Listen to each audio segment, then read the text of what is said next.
My name is Bina Maseno. I am currently the Executive Director at Badili Africa, and all that was born out of my experiences running for political office at the age of 22.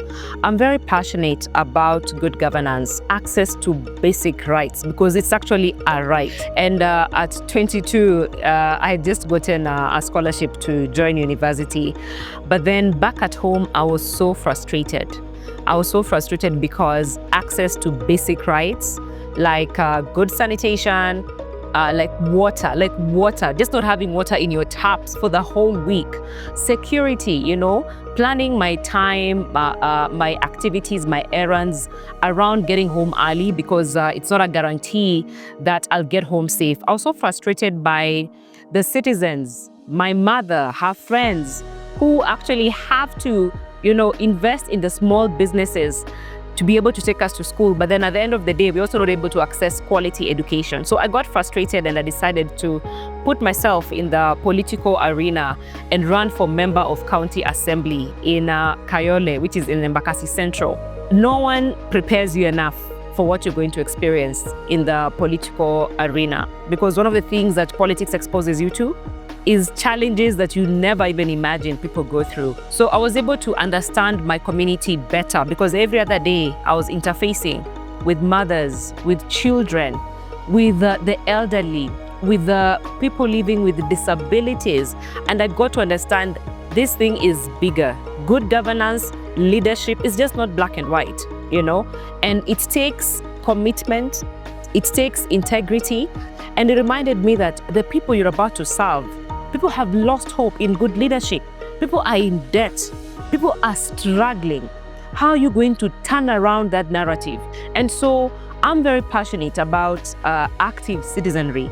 And I believe we must raise the caliber of citizens who are also going to elect the good leaders that we need to transform our politics and governance in the continent of Africa. And I want to be part of that change, and I am part of that change. So if it means I have to be on the ballot to give people an option, I will be on the ballot.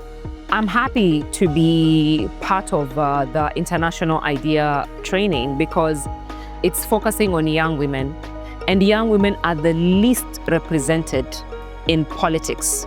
Globally, the IPU study says that young people's representation in parliament is actually 2.6%.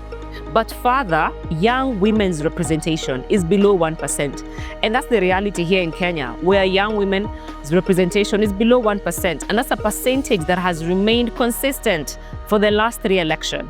And I'll just give you a quick scenario. So in the last election in Kenya in 2022, just for the member of county assembly seat, we had 1,450, but only 14 young women were elected. Not even 50 young women were elected. So young women have consistently been underrepresented. But what does that mean?